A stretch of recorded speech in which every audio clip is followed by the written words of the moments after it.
David back, and here with the Redline, P98, Python, whatever you want to call it. Confirmed that the name of the racket itself will be called the Redline. Release date, I've been seeing it being posted as around Roland Garros, June, July, or even October. So there is no official, but I know the Labs version is going to be coming out pretty soon. This racket itself, the one that I have in hand, I've put it through a vigorous test for the past couple of months. I have a lot of footage from practices, matches, which you'll see. But just to quickly talk about the specs of this racket, swing weight came in unstrung about 285. The weight itself unstrung was 301. So when I have the strings, the rubber band dampener, and the overgrip, it comes out to about 324 grams. Very comfortable racket for myself. I think the swing weight as well as the weight of the racket itself is perfect. The trend nowadays, rackets are a lot lighter, which just allows players to just freely accelerate. This is an area and part of my game where I was trying to improve, and I think the biggest question that people ask me is, how does it feel? How's the racket? And I think this is like a really hard subjective subject, especially when people are testing rackets, because no two people ultimately feel the same about something, but certain characteristics will also stand out. So I wanted to kind of touch base about why I even have one, and why I'm even kind of putting it out there. I think there's a lot of questions about, and there's still a mystique, because this is probably the most sought after racket right now, just because people want to get their hands on it, they want to try it. There's just kind of made to wait. The biggest question that I get is, how does it feel? And I would say the biggest comparison that everyone has is they try to compare it to this racket, the Pure Aero 98. I've tried the Pure Aero 98s, this version and the previous version. Personally, I never really enjoyed Babolat's kind of feel, because they've always felt a little hollow, so I felt disconnected as I hit. And that's one of the main reasons why I never went with the Pure Aero. I think personally, if you're talking about feel, it feels a little bit more like this racket. This is the blade. It has that Wilson feel, so it's totally comfortable. The issue where the blade kind of falls short a lot of times is its power. Since it feels like a heavier, chunkier racket, super control oriented, right? You don't get that overall whippiness, and this is where like the Redline really kind of accentuates itself. Throat, I would say the throat is actually very similar to an E-zone. The shape of the hoop itself, the overall construction, is very similar to a blade. Spacing is I would say close to a Pure Aero, but the biggest thing that kind of starts to separate as a car passes by, the string pattern 1620, definitely super control oriented, allows you to really swing out, and I think that's where players who are fast accelerators, like really get acceleration on the ball, that's where you're going to really make good use of the spin that it can generate from this racket. Personally, I've gone through, during the time of testing, I've tried various strings. I've tried red code with max power rough, and that's simply because I wanted to try to get durability in tension maintenance. Currently right now I have Restring 0 as well as Proline 2. Proline 2 is really soft, whereas the Restring gives me a lot of the ball bite. And then I've also tried Toro with Proline. The reason why I always stick with Proline is it's such a comfortable cross string. It's not like a multi, but at the same time, it's, I'm also very cautious about my elbow, and I just want the grip from the mains to really do the work.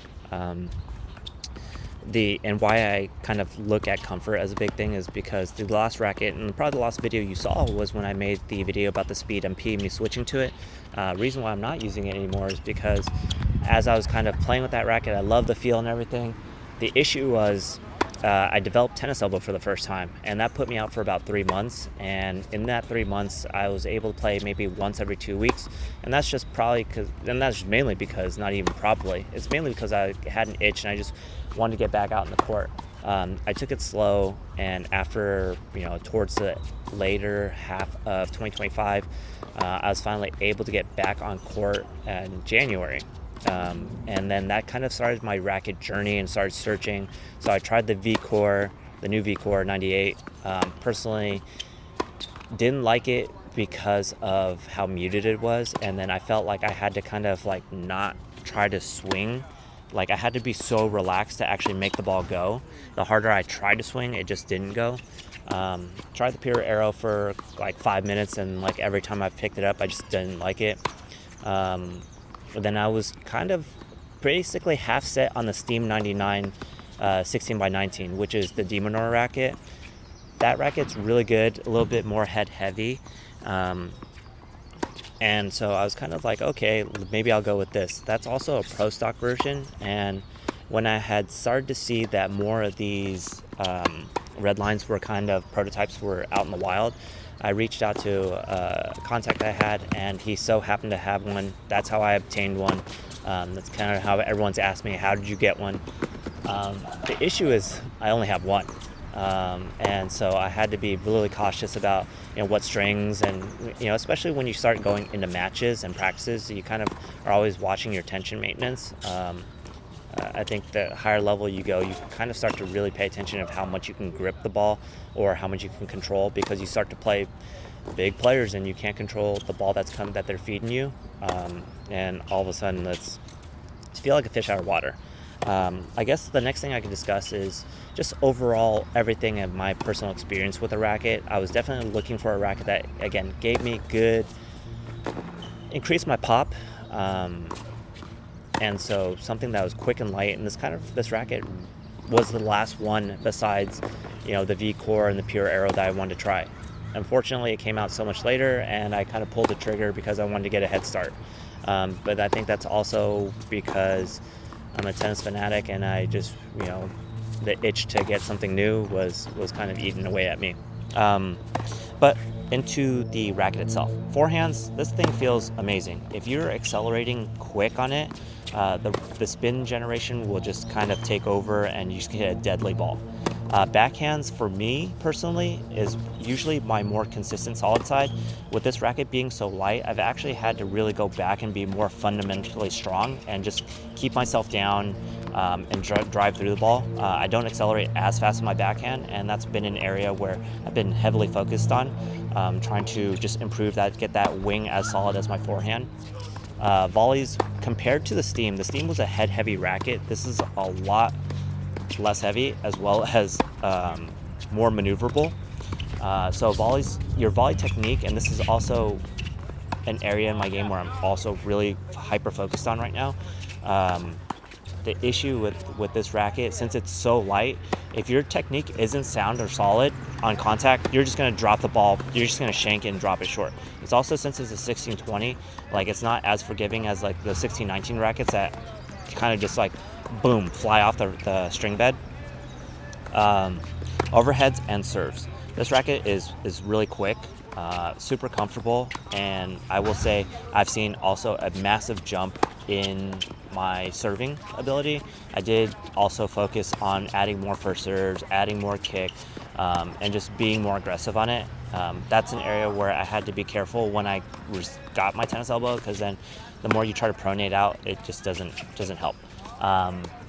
But yeah, I love it for all these factors, match play as well as practice. I think this is where I stress test the racket the most, playing various people.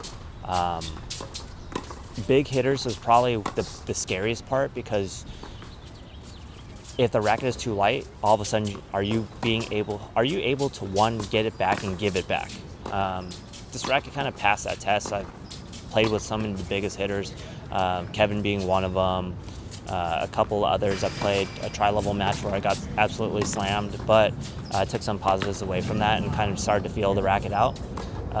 It's kind of ever growing with me. I'm pretty sold on the stick itself. If you're wondering, I've told people I'm switching to it. For me right now, it's just trying to find the right string combination that I really like. But since matches are going on, I haven't been experimenting around too much.